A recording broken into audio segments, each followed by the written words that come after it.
Good afternoon, everyone. I hope you're having a great and terrific Tuesday so far. I am coming to you with the latest news, and my name is Destiny Scott. It is 1:30 p.m. here in Augusta, Georgia, and I hope you guys are having a great day. So, for all of my Coca-Cola and Pepsi lovers out there, I do have some news for you, okay? Pepsi kills three popular sodas flavors Coca-Cola does not offer. Coca-Cola has shocked customers in 2020 by slashing its beverage lineup. Normally, the company might drop a flavor or even cut an entire brand, but dropping nearly 200 sodas at once was not expected. In some cases, the move made sense. Coca-Cola dropped the Adawala juice line because it required the company to use refrigerated trucks. It also sold the Zinco coconut water brand back to its founder because it simply wasn't growing fast enough. Coke outraged some of its longest standing customers, however, when as part of those changes dropped its original diet soda tab.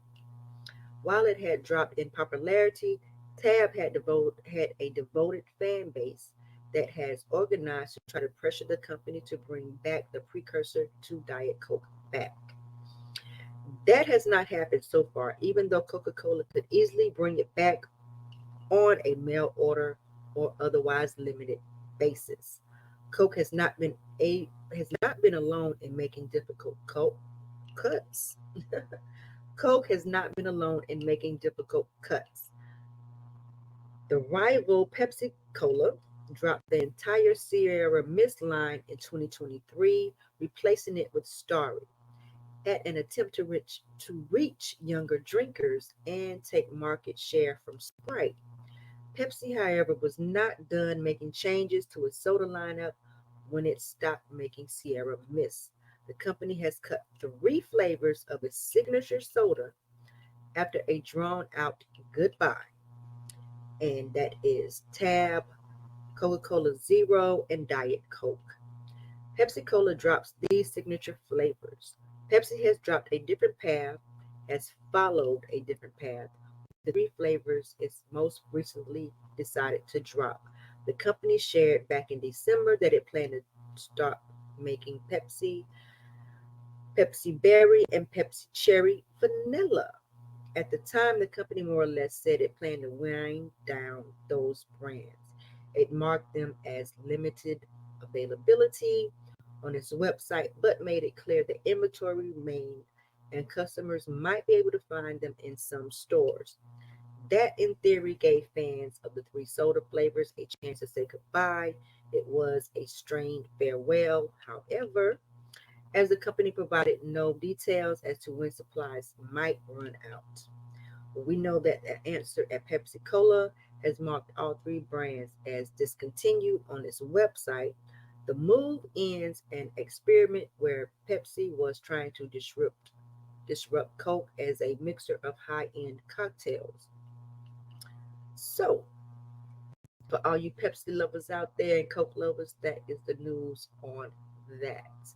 Now we will be heading and seeing what's happening in the CSRA. Okay, this is for the people out there that will be voting. You want to know before casting your ballot in one of multiple CSR state locations. CRSA voters can cast their ballots in several different elections happening in February and March across the area. Early voting for the presidential primary and the City of Grovetown special election has started.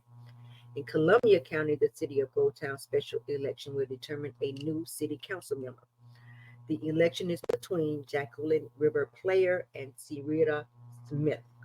Voters can cast their ballots early, starting February the 19th through March 8th, Monday through Friday, 8 a.m. to 5 p.m. at Building G3 at the Evans Government Complex at 610 Ronald Reagan Drive in Evans.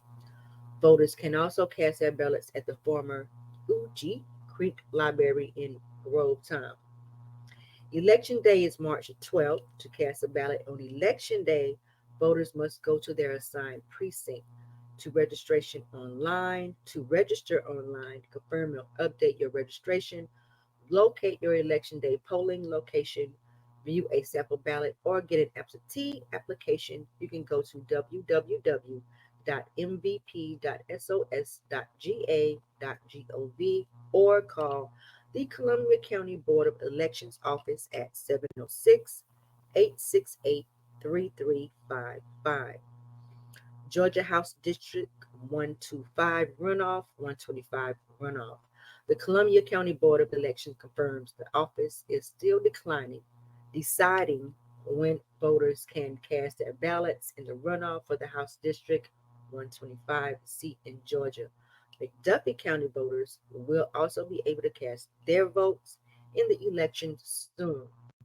Gary Richardson and C.P. Pearson got more than 1,000 votes, but neither had over 50% of the vote to win the election.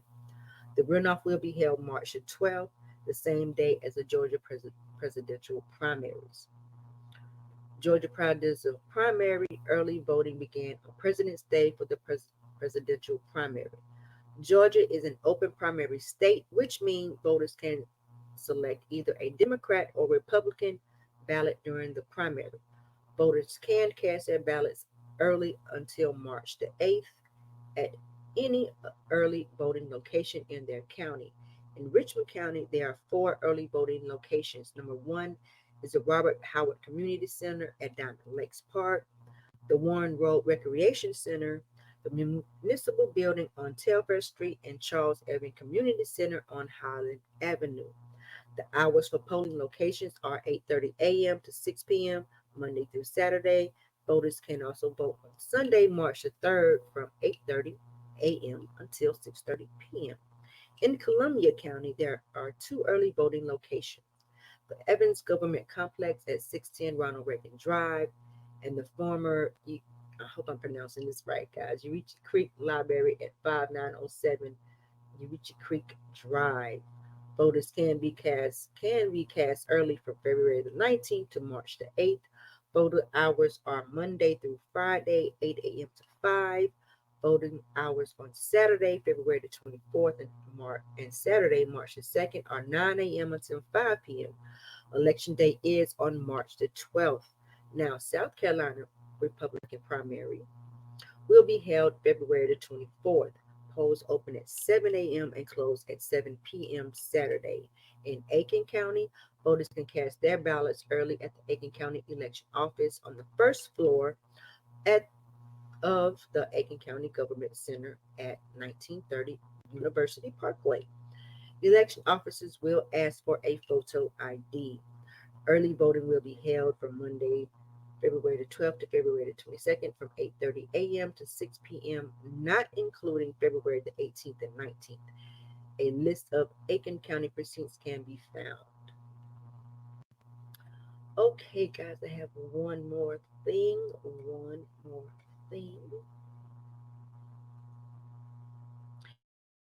If you are in the CSRA area, several Augusta schools face closure, but nothing's in stone yet. This will be a 5-year plan. A new interactive map lets parents see where their kids will go to school under a plan to close and consolidate some schools while also opening new ones in Richmond County. Also newly posted is a draft plan, which sheds more light on which schools will be closed and why. Parents can see the interactive school attendance, and I will be putting this in the description. HPM consultants put together the draft plan, which parents will be able to weigh in on during a series of public input meetings, and this starts in about 2 weeks. The draft plan shows Richmond County's population, but not due to births. That means that Richmond County school enrollment has been falling. In fact, in 2023-24, kindergarten class is the smallest one in 10 years, and that's not including the COVID period. The consultants expect births to decline 2% each year going forward. The consultants found 16 out of 28 Richmond elementary schools are below the enrollment needed for minimum program state funding, while 6 out of 8 middle schools are at and 4 out of 8 high schools are in the same situation. The consultant's draft plan is through 2026-2027 academic year, and it calls for some consolidations, including at the high school level, changes in areas and grade levels severed by some schools, plus a new Richmond Hill Elementary School and Bel Air Middle School, and closure of Spirit Creek Middle School, Mary Elementary, Gracewood Elementary, and Jenkins White Elementary. The high school plan gets a little bit more complicated, and they include options for consolidating some schools and converting some buildings for other uses. So, among those plans, moving to the A.R. Johnson Health Center and Engineering Magnet School, and they're moving to the Richmond County Technical Career Magnet School campus, moving Josie High School students to the current Murphy Middle School, selective demolition at the current Josie High School to build a new career technical education space.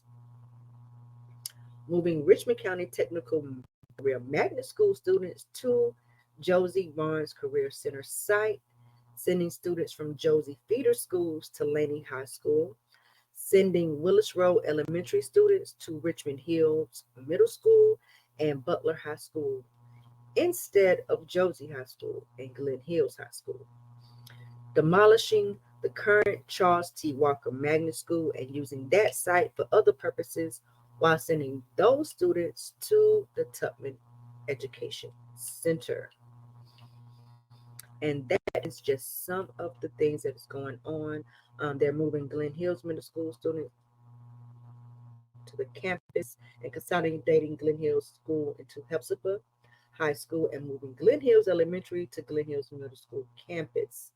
They're building a new elementary school at the Jamestown site, building a new elementary school at Barton Chapel site, closing Middlebrook facility, moving Glen Hills Middle School students, consolidating Glen Hills students into Hepzibah High School, moving elementary Glen Hills students to Glen Hills Middle School and campus, and closing the elementary Glen Hills Elementary.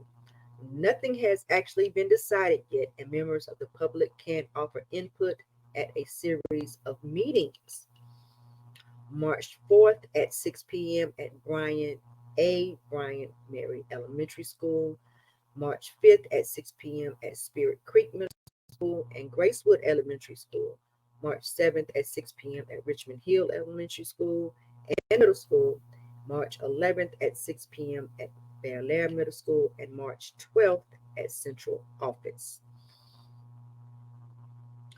So, guys, I hope that you are having a great day. As always, thank you for liking, subscribing, and sharing.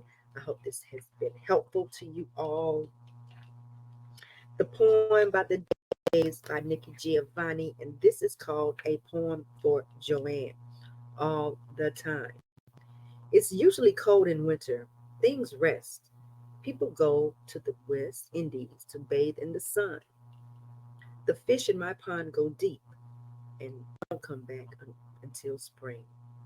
But spring blooms everything, greens and reds and lots of babies. I have to be very careful backing out of my garage, not to hurt kittens or squirrels who have only recently been born. They all like the summer, and so do I. Sitting on my deck, grilling, having a glass of cheap champagne, listening to jazz that's as old as I am, smiling at the flowers. Then autumn sneaks up on us. I watch the trees wrap around themselves. The flowers fold back into the seeds. All the little animals find places to sleep for the coming winter. But I'm lucky. Friendship doesn't have a season. Joanne is there, smiling no matter what the weather. She is there wishing me well, no matter the season. Friendship is all the time, and I'm so glad she's always my friend. You guys have a great day. As always, be bold, be beautiful, and be blessed. And until tomorrow, thank you for watching.